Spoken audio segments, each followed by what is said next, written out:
Nous sommes en désaccord avec les politiques qui sont menées en ce moment en Europe, et notamment les politiques d'austérité qui sont menées dans tous les pays européens et qui, selon nous, aggravent la crise en Europe plutôt qu'elle l'améliore la situation.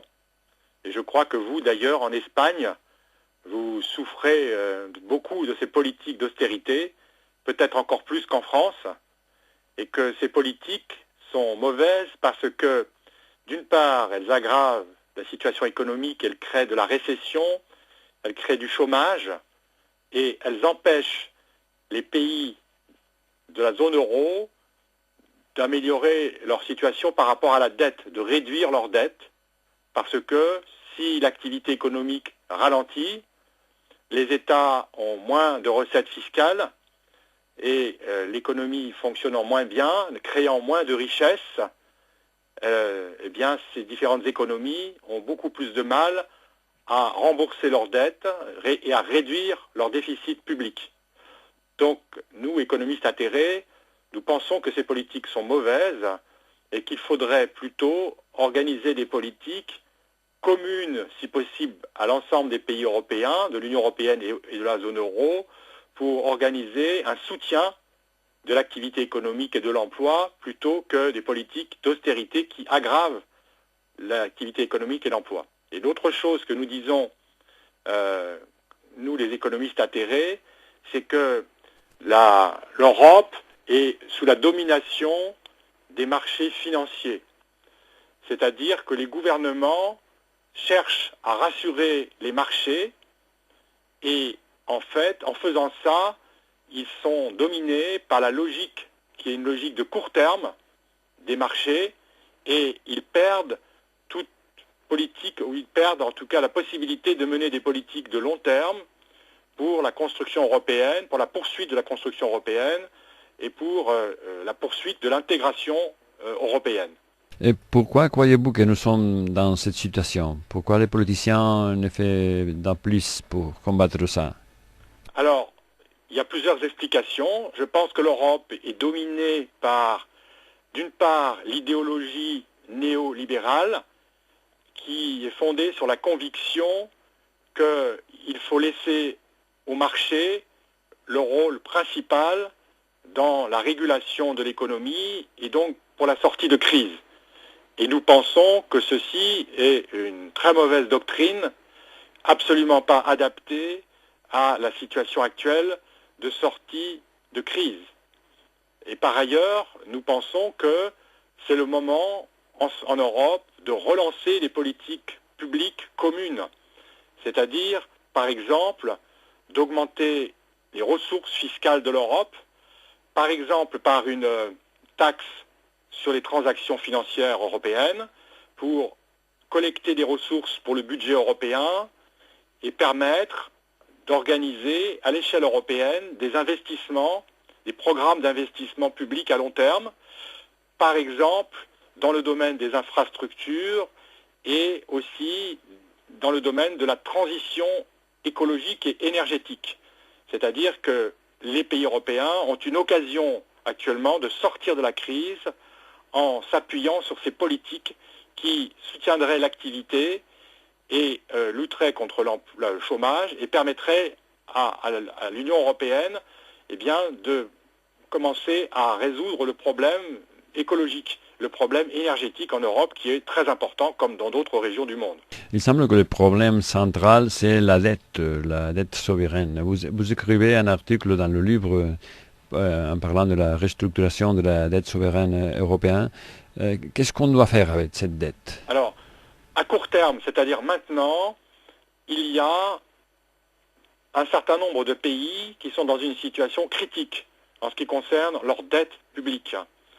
Par exemple la Grèce, par exemple le Portugal, mais demain, d'autres pays pourraient avoir une situation critique, c'est-à-dire être dans une situation où elles ne pourraient plus rembourser leurs dettes.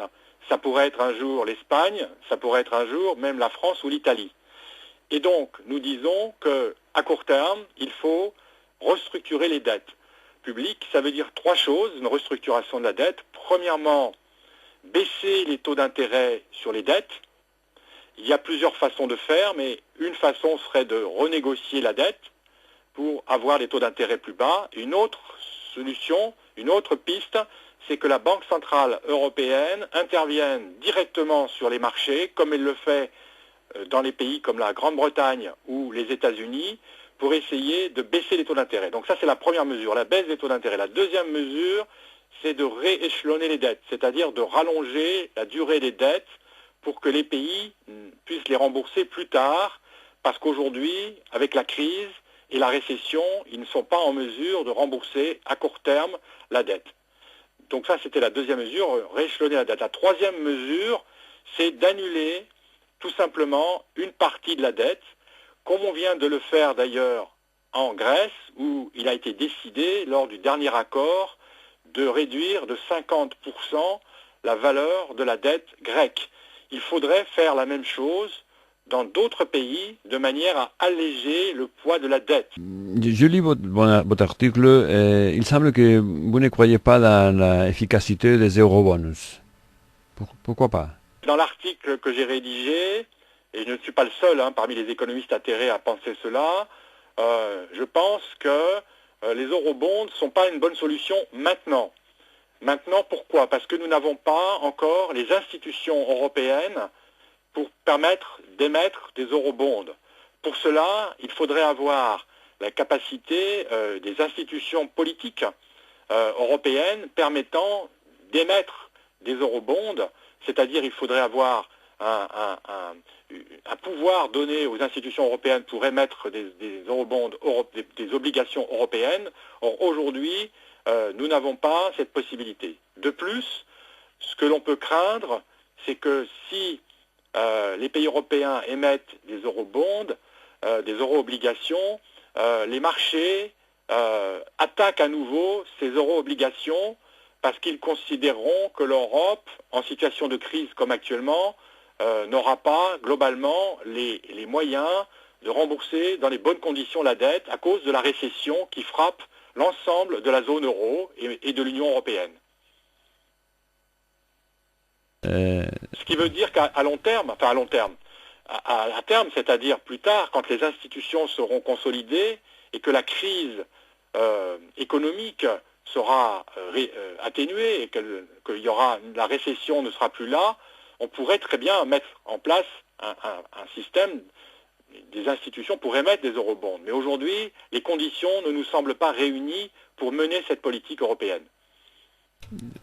Tu vois que Angela Merkel dit quelque chose comme ça, non? Il y a une certaine conscience entre vous et Angela Merkel que je crois que vous n'avez pas d'autres. On n'a pas une opposition systématique à l'égard des projets et des propositions de Mme Angela Merkel. Mme Angela Merkel est favorable à la taxe sur les transactions financières en Europe.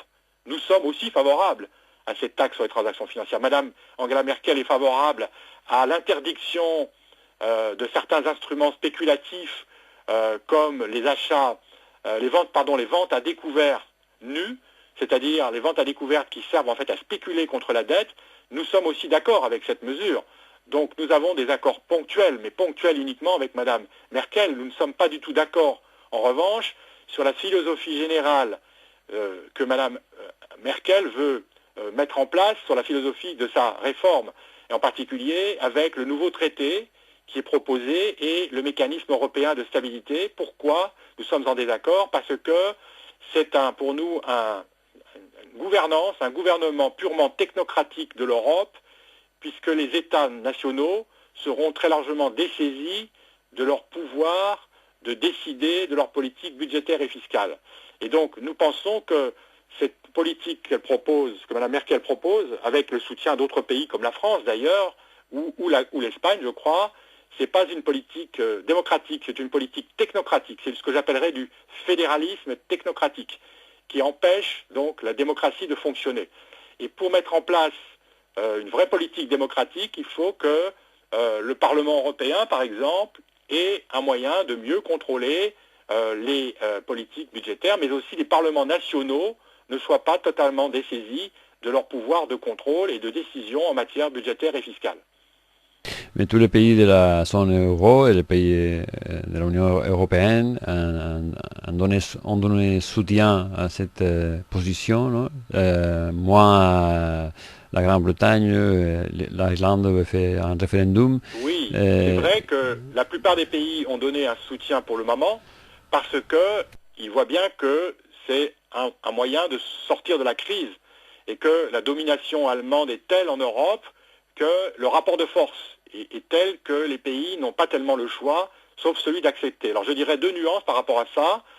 En France, dans le contexte des élections présidentielles, le candidat socialiste, M. François Hollande, a indiqué qu'il remettrait en cause, une fois élu, s'il est élu bien sûr, le pacte, le mécanisme européen de stabilité, qu'il demanderait à renégocier ce traité parce qu'il est justement dangereux, il met trop l'accent sur l'austérité et il conduit l'Europe à la crise. Et je crois savoir qu'en Espagne, M. Rajoy, votre Premier ministre, a laissé entendre qu'il ne serait pas en mesure d'appliquer complètement ce plan d'austérité tel qu'il est réclamé par l'Allemagne, parce que l'Espagne elle-même, en ce moment, connaît une récession très difficile et que rajouter encore des politiques plus restrictives en Espagne conduirait l'Espagne dans une situation encore plus difficile que celle qu'elle connaît aujourd'hui.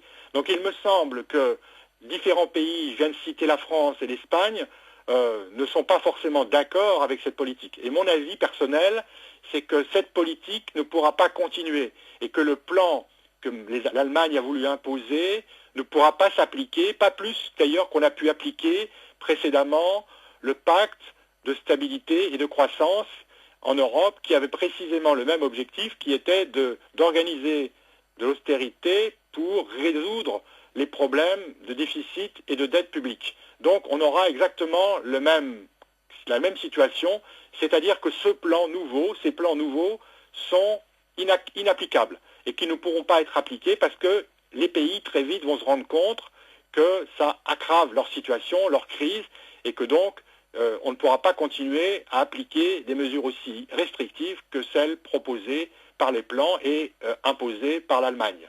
Notre président Rajoy nous a dit que peut-être il ne va pas arriver je crois que c'était oui, 5,8% du déficit. C'est son objectif. Il ne peut pas arriver à 4,4, que c'est l'objectif initial. Mais en tout cas, il nous a dit qu'on doit faire des restrictions, l'austérité, qu'il y aura 60 000 nouveaux désoccupés à l'Espagne. La Roche, à l'Espagne, regarde la possibilité de que François Hollande gagne les élections présidentielles. À sa sorte, offre petite possibilité de changer cette façon de penser, aller dans cette direction de la dette. Vous croyez qu'il est possible que si François Hollande gagne, ça va changer ou c'est trop optimiste? Non, c'est vrai que ce sera très difficile, il faut être réaliste pour le moment, à M. Hollande d'obtenir tout de suite un changement, ou rapidement un changement de politique. Mais je pense que ce qui va se passer, c'est une aggravation de la crise en Europe et des mouvements sociaux extrêmement importants vont se développer en Europe. Ça a commencé en Espagne, en Grèce et dans d'autres pays aussi. Ces politiques vont susciter une résistance populaire très forte qui va créer, je pense, une situation politique qui sera difficile à gérer et qui obligera les gouvernements à remettre en cause cette politique qui n'est pas soutenable, qui n'est pas acceptable par les populations. Angela Merkel a dit qu'il pense peut-être qu'il sera possible de faire quelque chose pour la croissance, mais à l'heure de la vérité, elle ne fait rien. Peut-être elle peut changer dans les prochains mois.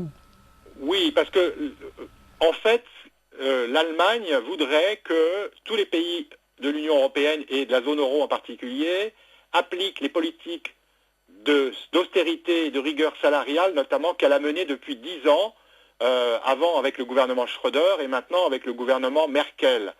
Mais ça, c'est un raisonnement économique fallacieux, trompeur. Pourquoi ? Parce que si tous les pays se mettent à faire de l'austérité comme maintenant, très vite l'Allemagne, qui réalise les 2/3 de ses surplus extérieurs, et donc une partie très importante de ses exportations qui tire sa croissance avec des pays qui sont en récession, l'Allemagne elle-même va avoir des difficultés. Elle commence d'ailleurs déjà à avoir des difficultés.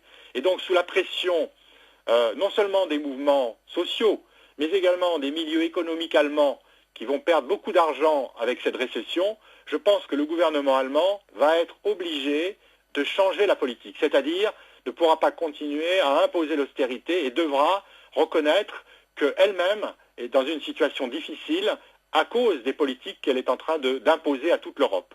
Et combien de temps on devra attendre pour arriver à ce point? Alors là, je dois dire qu'il y a une certaine incertitude sur le temps qu'il va falloir pour que les gouvernements prennent enfin conscience, en commençant par l'Allemagne, mais aussi en France, en Espagne par exemple, prennent enfin conscience que leurs politiques sont dangereuses et qu'elles aggravent la situation plutôt qu'elles ne l'améliorent. Mais je pense que c'est inéluctable que la crise s'aggrave et qu'on se rende compte qu'on n'a pas les bonnes politiques, que les politiques qui sont menées sont inadaptées. Quand on regarde ce qui se passe dans d'autres zones géographiques, par exemple aux États-Unis, on s'aperçoit que le gouvernement américain a une politique beaucoup plus intelligente de soutien de l'activité et que probablement les États-Unis vont sortir plus vite de la récession que l'Europe, et du coup ça fera réfléchir, je pense, les gouvernements européens qui vont se rendre compte très vite que leurs politiques ne sont pas bonnes et que l'Europe est dans une situation de plus en plus difficile par rapport au reste du monde. Vous avez écrit 2 livres, Les économistes atterrés, vous avez écrit 2 livres. Après les terreurs, qu'est-ce qui va venir? Il y a un réel danger si les politiques actuelles continuent, il y a un réel danger d'implosion de la zone euro. C'est-à-dire que plusieurs pays pourraient ne plus supporter, à la fois sur le plan économique, social et politique, ne pourraient plus supporter les contraintes qui leur sont imposées pour rester dans la zone euro. Et donc, il ne faut pas exclure, malheureusement, parce que j'espère que ça ne se produira pas, mais en tout cas, il y a un risque de plus en plus important, si les mêmes politiques continuent, d'implosion de la zone euro, c'est-à-dire d'avoir des pays comme la Grèce, par exemple, et d'autres encore, qui soient amenés à se poser la question de leur sortie de la zone euro. Et ça serait une catastrophe. Donc je pense que devant cette menace qui est de plus en plus importante d'implosion de la zone euro, ça fera réfléchir les gouvernements et peut-être que ça les amènera à voir et que leurs politiques ne sont pas les bonnes et à changer de politique. Ce que je voulais dire aussi, c'est que les économistes atterrés ne sont pas uniquement là pour critiquer, mais comme dans notre dernier livre, alors qui a été écrit surtout en direction de la France par rapport à la campagne électorale qui est en ce moment menée, nous avons fait des propositions pour 2012, changer l'économie. Et donc, nous pensons que ce qui serait bien, c'est que dans d'autres pays européens, il y ait aussi des atterrés comme nous.